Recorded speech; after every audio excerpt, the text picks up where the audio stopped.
Toma stood near the edge of the ship's ramp, staring out at the strange land of Glorax 9. A thick yellow mist floated over the ground, hiding the dry, cracked soil. In the distance, giant trees stood like thin poles, their tops moving slowly, as if they were breathing. The air was warm and filled with a low buzzing sound that never stopped. He turned to Mira, the lead biologist of the team. She was checking a scanner, her eyes serious as always.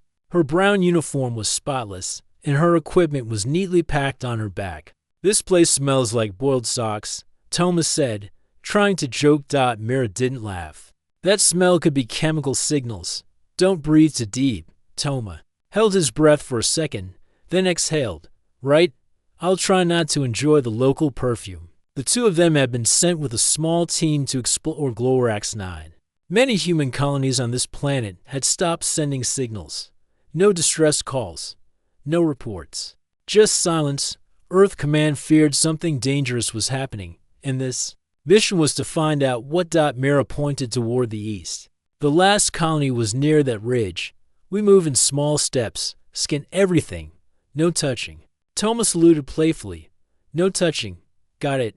They began walking slowly across the plain. Strange bugs flew past them, some with soft wings, others with hard shells that clicked when they moved. None of them attacked, but they watched closely. It was like the bugs knew the humans didn't belong there. As they reached a shallow ditch, Toma stepped down and his boot landed in something. What? SP lurked. He froze. The smell hit him instantly. It was thick, sour, and sweet at the same time. "Oh, what did I just step in?" he said, pulling his boot up. The brown-green slime covered half his leg. It dripped slowly and had small glowing dots in it. Mira looked down and her face went pale. "You didn't." Toma blinked. "Didn't what?" Mira stepped back. "That's not mud. That's Fly Scout dung." Toma frowned. "Fly Scout?" Mira opened her field guide and quickly flipped through it. Glorax 9 has a species called the high-wing flyers. They're insect-like, smart, and live in large nests. The dung is used to mark feeding zones and favorite paths. Stepping in it is bad. Covering yourself with it is worse. Toma looked down at his leg. "Well, I guess I'm worse." Mira was not amused. "This isn't a joke. If they smell that on you, they'll think you're food, or worse, a gift." Toma laughed nervously. "Come on, you're making it sound like I just invited myself to dinner." "You might have," Mira said. "The Fly Queen is known to collect things she likes, even people." Suddenly, the buzzing sound round them grew louder. They both looked up. From the sky, a group of giant winged creatures appeared. Each one was the size of a small car. Their wings shone in the light, and their bodies were covered in patterns. Like jewels, they circled above, then slowly came down and hovered around Toma. Mira reached for her scanner. "Stay still." Toma tried not to move, but the flies came closer. One of them extended a long tongue and touched the slime on his leg. Then it let out a happy chirping noise. Another one dropped a shiny round object at Toma's feet. It looked like a polished stone. Did they just give me a gift?" Toma asked, confused. Mira looked shocked. "They think you're special now. You smell like their treat." The largest of the flies flew in front of Toma and bowed slightly. Its wings made a soft hum, like a gentle song. Then it turned and started, flying east, stopping to look back, as if waiting for them to follow. "I think it wants us to come with it," Toma said. Mira looked unsure. This could be dangerous, or it could be the key to solving the colony mystery. Toma shrugged. "Well, I'm already dirty. Might as well go all the way." Mira sighed. "You really are an idiot sometimes." Toma smiled. "But I'm a lucky idiot." They followed the fly through the plains. More buzzing creatures joined them along the way. None of them attacked. Instead, they flew beside Toma, chirping softly. Some even carried small fruits or shiny items. Offering them to him, Mira whispered, "You've become their honored guest." "Or their dessert," Toma whispered back. As the group moved deeper into the plains, the air changed.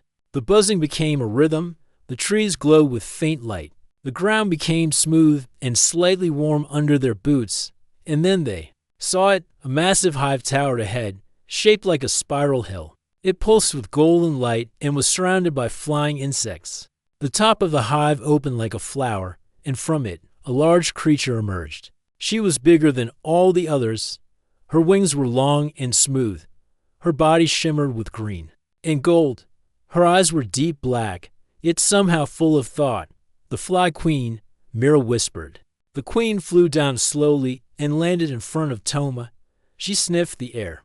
Her mouth opened slightly. A deep, musical sound came out, like a song made of wind and thunder. Mira turned on her translator. The device beeped and spoke in a soft voice. "You smell sweet. You are welcome. Come inside. Little treat, Thomas." Eyes widened. Mira muttered. "Told you?" The queen raised one long arm and pointed toward the hive. The doors opened. Whatever was inside was calling to them. And Toma had a bad feeling he wasn't just a guest. He was the main dish.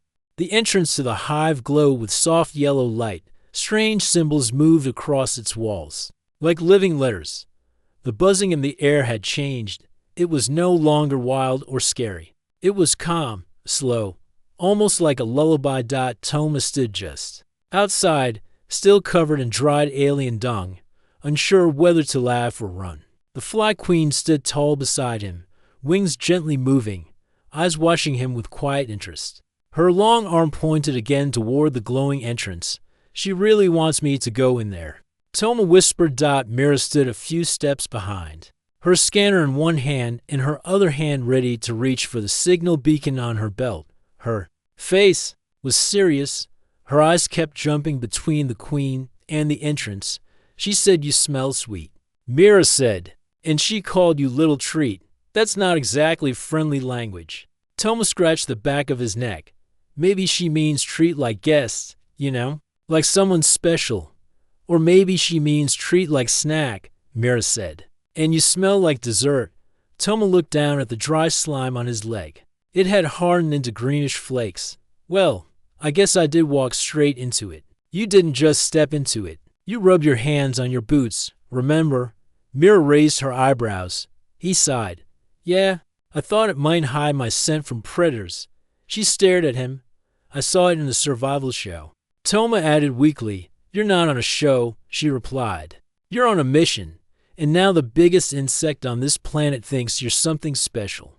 The queen made a low humming sound. It echoed in the air and bounced off the hive walls. A moment later, two smaller flyers came forward, holding smooth plates filled with fruit and glowing drops of nectar. They placed the food at Toma's feet. Toma bent down to look at the fruit. "Hey, this doesn't look so bad." Mira grabbed his arm. "Don't touch that." He blinked. "Why not?" "You don't know what it is. It could be poisonous or mind-controlling or a wedding gift." "A wedding gift?" Toma frowned. "These creatures communicate with scent, sound, and gifts," Mira said. "Accepting something could mean something big, like joining a nest or promising to stay forever." Toma stood up quickly. "Right? No touching." The queen turned toward the hive again and let out a short hum. The hive opened wider. The light inside brightened, and a slow mist came rolling out. From inside, soft chirps echoed, along with the sound of dripping water. "She's getting impatient." Mira said, "We should make a choice. Either we follow or we leave." Toma looked at the queen, then at the hive, then at Mira. "If we leave now, will she get angry?" "I don't know," Mira said. "But she seems calm. Maybe she just wants to show us something." Toma took a deep breath. "Okay, let's go inside. Together." Mira nodded once. "Stay close. No touching. No eating." Toma smiled. "You say that like I'm a kid." She gave him a look. "Because you act like one." They followed the queen into the hive. The inside was large and round, like a glowing cave. The walls were covered in soft, living material that pulsed gently. The buzzing sound became music, light and strange, but not unpleasant. As they walked deeper, other fly creatures appeared from tunnels and holes. Some watched from above, others floated by, dropping flowers and small stones in their path. Toma whispered, "This feels like a welcome ceremony, or a ritual," Mira whispered back. The queen led them to a wide platform that overlooked a deep chamber. Inside the chamber were hundreds of glowing shapes, floating in air like bubbles. Each one held something inside. Some looked like plants, others like machines, and a few looked like people. Mira stepped forward slowly. She raised her scanner. Her screen beeped. She stared at the readings. "These are humans," she said, her voice quiet. "These are the missing colonists." Thomas' eyes widened. "Are they alive?" "Heartbeats are slow, but they're there," Mira said. "They're in some kind of stasis, like sleep, but I don't know why." The Queen made another humming sound and turned toward Toma. She pointed at the chamber of glowing pods. Then she reached forward and gently touched the dry dung on his sleeve. Her voice buzzed softly. The translator beeped. "You smell sweet." They smelled sweet. "I keep sweet things safe." Toma felt a chill. "She's collecting them. She thinks it's kindness," Mira said. "She doesn't understand that she's trapping them." The Queen's eyes blinked slowly. Another hum followed. "More sweet ones will come. I will keep them too." Mira slowly stepped in front of Toma. "We need to be careful with our next move." "Maybe we can talk to her," Toma said. "Tell her we're not gifts." "She might not understand," Mira said. "Her world works on smell and feeling. We need to speak her language." Toma looked down at the dried slime again. "Then I guess I need to keep smelling sweet." "Don't get ideas," Mira warned. The Queen looked between them, then pointed to one of the floating pods. A small female figure was inside, asleep. Her face was calm. "She looks peaceful," Toma said. Mira nodded. "But that's not freedom. That's a glass prison." They stood in silence for a moment, the weight of the discovery settling in. They had found the lost colonists. But saving them would not be easy, especially not when the Queen believed she was doing something kind. Toma stood beside Mira on the wide platform inside the glowing hive. The air was warm and filled with soft music like buzzing. The deep chamber below them held floating pods of light, each carrying something inside: plants, tools, and people. Mira kept her eyes on her scanner. "All human signs are weak but stable. The colonists are not dead. They're sleeping, locked inside some kind of soft energy shell." Toma took a step closer to the edge. He could see faces in the pods. Some were calm, some looked confused. One man had his hand raised, frozen mid-motion. It felt strange, like walking through a dream. "Do you think they know what's happening?" Toma asked. "I don't think so," Mira replied. "Whatever the stasis field is, it slows everything: heartbeat, thought, movement. They probably fell asleep without knowing it." Toma stared at them, then turned to the Fly Queen, who was still watching him with her black, glassy eyes. He took a deep breath and spoke carefully. "Why are you keeping them?" The Queen tilted her head. A soft hum came from her mouth, followed by a long pause. Then the translator beeped. "They smell sweet. I keep sweet things safe. I do not break. I do not harm. I protect." Mira looked at Toma. She believes she's doing something good, like collecting flowers. Toma rubbed his forehead. "But we're not flowers. We're not food either." The Queen stepped closer to him. Her wings moved slowly, creating a gentle breeze that carried a familiar scent, the same smell as the dung. He had stepped in earlier. The Queen raised one long finger and lightly touched his chest. She spoke again. "You are the sweetest. You smell like home." Toma gave Mira a helpless look. "This is getting weird," Mira whispered. "She might think you're one of her kind now. You carry the scent of her scouts. That smell could mean loyalty or even love." Toma nearly choked. "Love? Some insect queens choose a favorite," Mira said. "Not in the way humans do, but in a way that means special companion or keeper of gifts. She may see you as a special creature." The Queen turned and walked toward a side tunnel. She looked back once, then continued forward. Two smaller flyers came and hovered beside Toma, buzzing gently. "She wants you to follow," Mira said. "I guess that," Toma replied. "Are you coming?" "Of course," Mira said. "I'm not letting you go alone. Not when you're this valuable to her." They followed the Queen down a winding tunnel. The walls glowed brighter the deeper they went. Buzzing sounds echoed around them, not loud, but constant. Strange shapes moved behind thin sheets of hive walls, like shadows walking just out of sight. After a short walk, They reached a chamber with a high ceiling and long vines hanging from above. A pool of golden liquid sat in the center. Round the edges were bowls filled with fruits, polished stones, and soft feathers. The queen pointed at the pool. This is the chamber of gifts. For the sweetest, for the chosen. Toma looked at Mira. I think she's throwing me a party. Mira stepped closer to the pool and scanned it. The liquid is thick with sugars, proteins, and plant oils. It's not harmful. Maybe this is how they welcome new guests. One of the smaller flies brought a thin cloth made of woven silk-like threads. It placed it around Toma's shoulders like a cape. The queen let out a low hum. You are part of us. You will stay. You are safe. Toma smiled weakly. She wants me to live here. Seems like it. Mira said, you're her favorite. Treat. He touched the silk cape. Do you think I can explain I already have a home? Mira thought for a moment. Maybe not with words, but we can show her. Toma stepped toward the pool, dipped his fingers in the golden liquid, and then touched his nose. Too sweet. Smells like honey and flower soup. The queen buzzed again, this time sounding pleased. You accept the gift. You are honored. Mira whispered. You just accepted her offer. What kind of offer?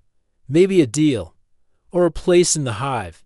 The queen pointed to a wall. It slowly opened, revealing a smaller chamber with cushions made of soft leaves and glowing threads. A spot in the center was larger, shaped like a nest. She spoke again.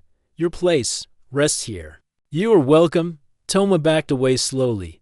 We need to return to our team. They will want to know I am safe. The queen did not answer. She simply watched. Mira stepped forward. Maybe we need to trade something. A gift for a gift. She searched her pack and pulled out a small music cube. It was a human tool that played soft sounds. She pressed the button and the cube played a slow melody. The flies stopped moving. The queen tilted her head, listening. The cube played a soft tune, like wind chimes in a garden. The queen stepped forward and placed her hand on the cube. New sound, sweet sound. You give gift. You may leave. Toma blinked. That worked. Music is universal, Mira said, even insects like songs. The queen turned toward the tunnel again. You may return, but you must return soon. You belong. As they walked back toward the entrance of the hive, the flies followed. The queen did not seem angry or sad. She only watched, as if expecting their return. Outside, the warm mist still floated above the plains. The ship was still waiting. Toma turned to Mira. Well, I think I'm engaged now. Mira smirked. You're not engaged. You're adopted. Toma nodded. By a 10-foot-tall fly queen. They climbed aboard the ship. Behind them, the hive slowly closed, and the buzzing returned to its soft rhythm. Mira looked at her scanner. Again, we found the missing colonists. We found the reason for the silence. But now we have a bigger problem. Toma leaned back in his seat. What problem? You're her favorite treat, Mira said, and the queen wants you back. Toma looked out the window at the glowing hive. Next time, I'm bringing soap. The next morning, the buzzing in the air was louder than before. The sky above Glorax 9 was a pale yellow, and clouds moved like slow rivers. Toma stood outside the ship, looking toward the distant hive. It still pulsed with soft golden light. Like a giant heart beating quietly in the mist. Mira stepped out behind him, holding a tablet filled with data. We need to go back, she said. Toma turned to her. Are you sure? I thought we were lucky to get out. Mira nodded. We were lucky, but we still don't know how to wake the colonists, and if we wait too long, the queen might put more people inside those pods. She believes she's protecting them, but she's actually keeping them frozen. We need answers. Toma crossed his arms. You want me to wear the dung again? Mira smiled a little. No, but you still smell like it. That's enough. They gathered their equipment, including small recording drones and a translator upgrade Mira had built during the night. It was now better at reading the queen's complex language. As they approached the hive again, the same group of flyers met them in the sky. They circled Toma once, then led the way to the entrance. Mira looked around. No guards, no walls.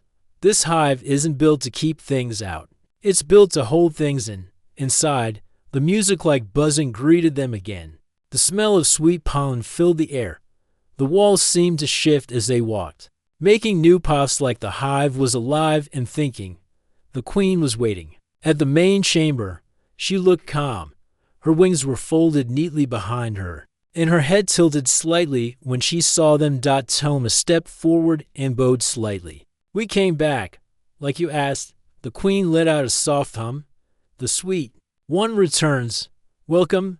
Mira activated the new translator. "We want to understand," she said.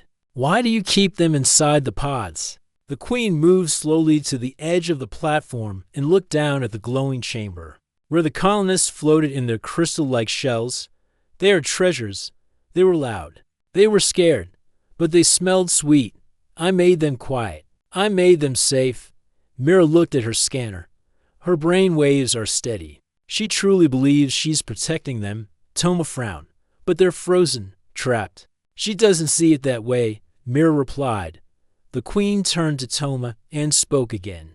"You are the sweetest. You bring gifts. You bring peace. You may stay forever." Toma forced a smile. "That's very kind of you, but I have my own home." The queen didn't seem upset. Instead, she pointed toward a new tunnel. "Come, I will show you my secret." Mira looked at Toma. He nodded. "Let's go." They followed the queen into a long hallway filled with soft lights and hanging vines. At the end was a round door, different from the others. It opened slowly as they approached. Inside was a strange room. The walls were smooth and silver, not part of the hive. In the center stood a tall glass pillar filled with blue light. Toma stepped forward. "This isn't from the flies." Mira scanned the structure. Her eyes widened. "It's alien technology. Not human. Not Glorax 9. Something older."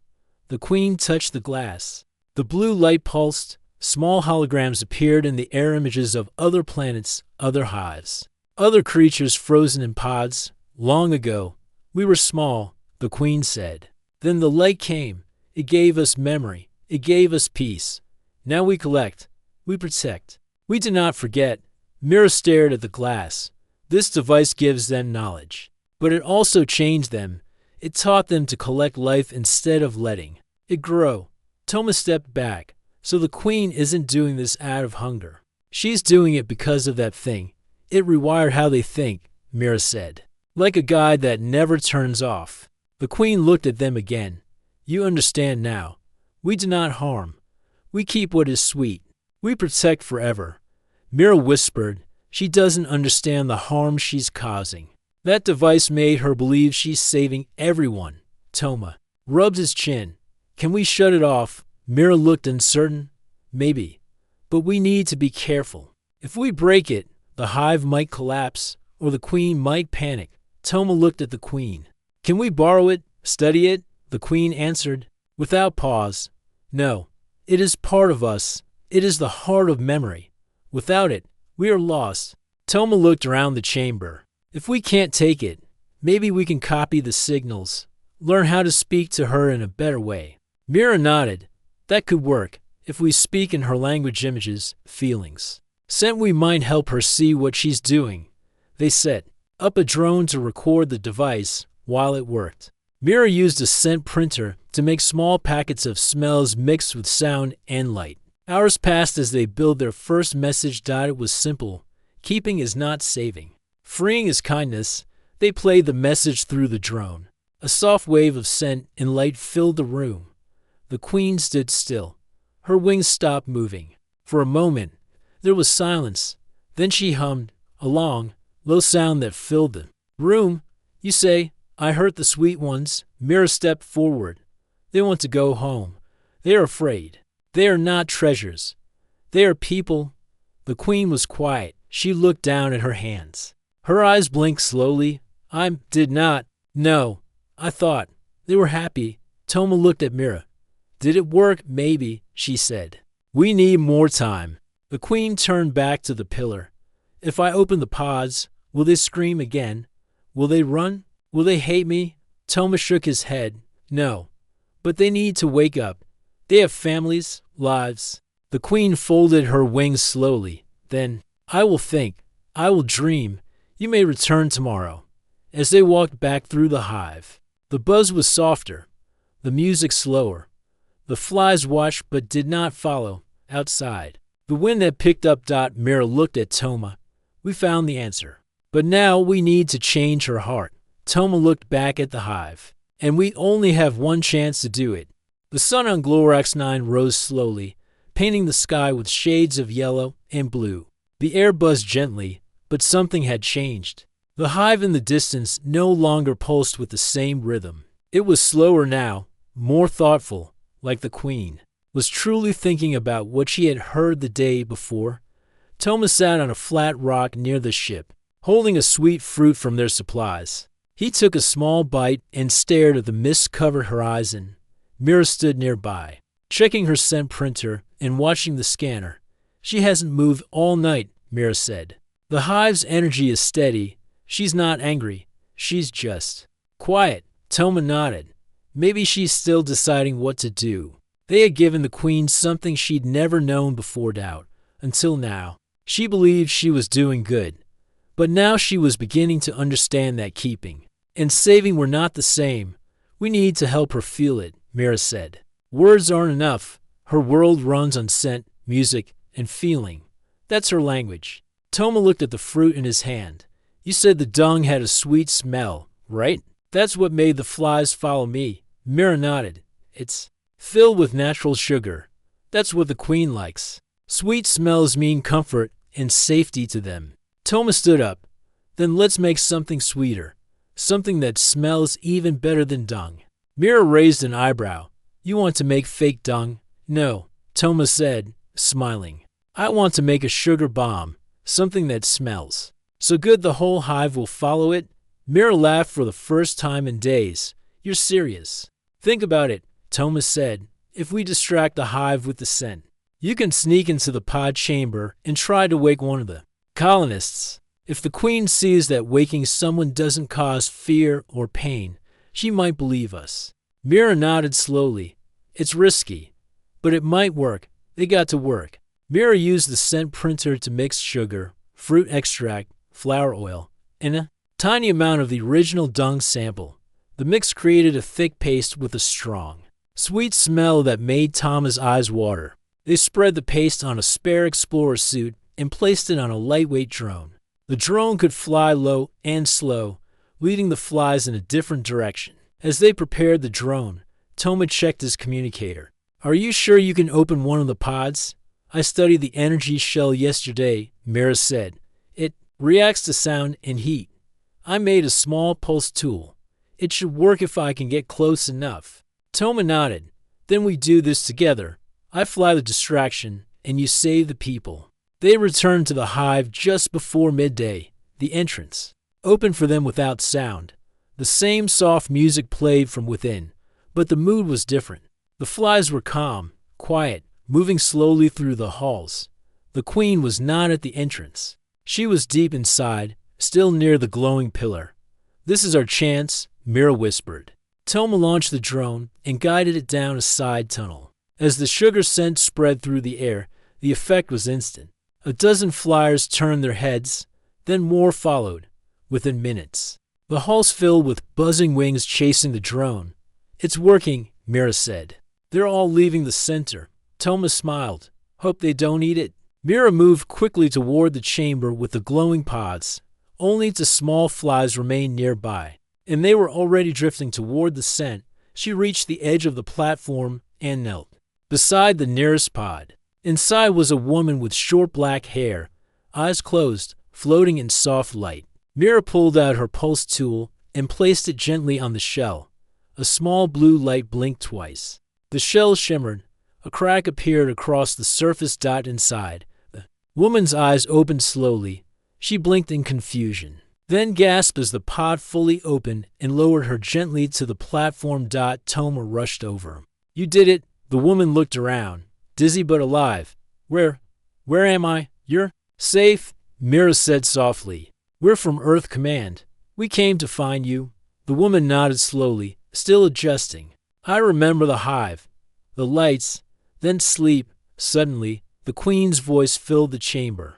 She had returned. Her wings were folded. Her eyes were fixed on the open pod. You opened the gift. You broke the shell. Mira stepped forward. She is not a gift. She is a person. Look at her. She is not afraid. The Queen moved closer. Her eyes blinked slowly. The woman stood on shaky feet, then gave a small bow. Thank you for keeping me safe. But I want to go home. The Queen hummed, a low sound. Not angry, just unsure. You do not wish to stay. The woman shook her head. No, I miss my people. I miss the sun. The Queen looked at Toma. The sweet one says they must go. The sweet one smells like truth. Toma nodded. They're not treasures. They're not things. They're lives. The Queen's wings lifted slightly. Her hum changed, now softer, like a lullaby. I will think again. I will open the rest, slowly, gently. If they wish to leave, they may go. Mira smiled. That's all we ask. The Queen turned away and moved to the center of the chamber. One by one, pods began to glow brighter. Slowly, the soft shells started to dissolve. Toma turned to Mira. You did it. No, Mira said. We did it, and your sugar suit helped. He laughed. Maybe I should start a perfume business. Toma's sweet mist, attract friends, confuse aliens. Mira rolled her eyes. Let's just get everyone home first. One by one, the colonists began to wake, blinking in surprise and stretching their limbs. Some were scared at first, but when they saw other humans, they began to smile. For the first time since arriving on Glorax 9, Toma felt real hope. The hive of Glorax 9 was no longer a quiet place of humming sleep. It was now full of soft voices, confused questions, and careful movement. One by one, the colonists slowly woke from their pods. The glowing shells opened gently, just as the Queen had promised. Toma and Mira moved carefully among the people, helping them stand, checking their health, and offering small water packs and fruit from their supplies. This is like a dream, one man whispered. I thought I was gone forever. You're safe now, Mira said. The Queen understands. Still, Toma kept glancing toward the Queen. She had moved to the back of the hive. Her wings folded tightly. She watched everything silently, her many eyes blinking slowly. She was not angry, but she looked sad. Toma walked over to her and bowed his head. You kept them safe. Thank you. The Queen did not speak at first. Then she said in a quiet voice, I gathered the bright ones. I wrapped them in warm light. I did what I thought was good. But now, they leave. They miss their world, Toma said. They miss their homes, their sky, their sounds. The Queen gave a low hum. I wanted to protect, not harm. And you did, Toma said. They're alive because of you. Behind them, Mira helped two children down from a pod.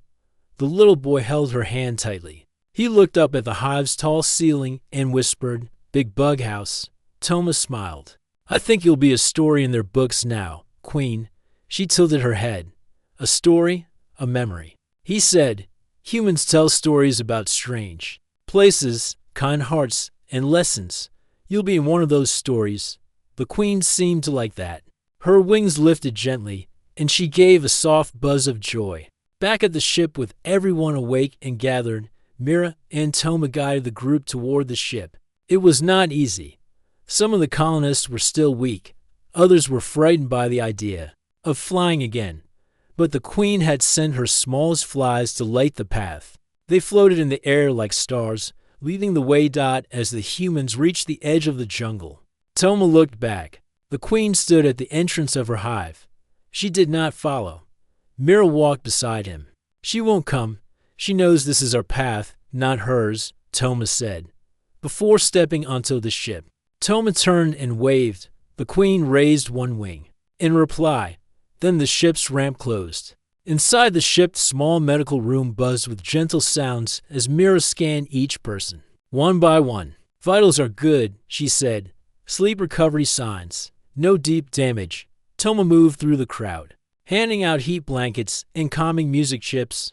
The woman from the first pod sat in a corner, smiling at the little boy. It felt like I slept forever, but I still feel like myself. That's because the Queen never meant to hurt you. Toma said, she just thought sleep was the best gift. Mira walked over and handed him a warm drink. Pilot's ready. We can lift. Off in 10 minutes. Toma nodded. Let's take them home. The return fly ship rose slowly from the surface of Glorax 9 through the window. The hive shimmered in the distance like a golden dome.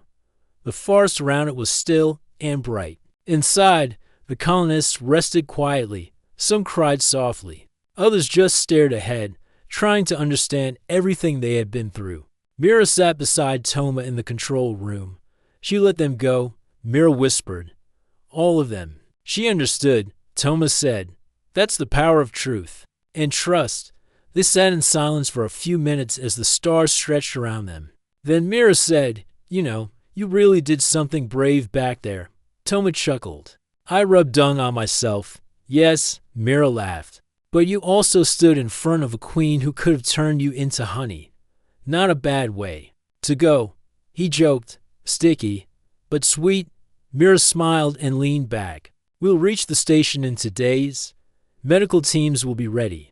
And Earth Command will have 100 questions, Toma said. We'll answer them, Mira said. And we'll tell them everything. Later that night, Toma stood alone in the ship's viewing room. The stars passed by slowly. He held a small scent capsule in his hand, a gift from the Queen. When she had touched his arm before they left, she placed the capsule there. It smelled like flowers, sunlight, and something sweet. It was her memory, a message. He opened it and let the scent drift through the air. In that moment, Toma felt it, not words, not pictures, but emotion. Karek and Nestlin Afine stepped into the room and stood beside him. You miss her, don't you? A little, Toma said. She was strange, but she cared. That matters. Mira nodded. We'll make sure her story is told. Toma looked at the stars, and maybe, one day, someone will go back. Not to wake sleepers, just to talk. Mira smiled. Next time, you bring the sugar. 2 weeks had passed since Toma and Mira returned with the sleeping colonists. They were now safe in the central station near Earth, resting and receiving care. Doctors said most would recover fully. Some still dreamed strangely, as if their minds wandered back to the hive. But they were waking, slowly, with peace in their hearts. The news had spread quickly. Earth Command released a public report, and people across the solar system began to talk about the strange planet with the shining hive, and the giant fly queen who protected humans in a dream sleep. Some called it a miracle, others called it luck, but those who had seen it, the people who had felt the warmth of the hive and the quiet buzz of the Queen's care, they knew the truth. It wasn't just a rescue mission. It was the start of something bigger. On the station, Toma sat at a small round table in the research room. In front of him was a glass dome. Inside it rested a piece of the Queen's hive, still glowing softly. The scent was faint, but it carried that same feeling of peace. He looked over at Mira, who was typing a report into her screen. You know what surprises me the most? He asked. She looked up. What? That's something so strange, so huge and insect-like, could feel more gentle than most humans I've met. Mira smiled. She had her own way. No words, just care. Toma nodded. Do you think we'll go back? Someday, she said, but not to take or control. Just to say thank you.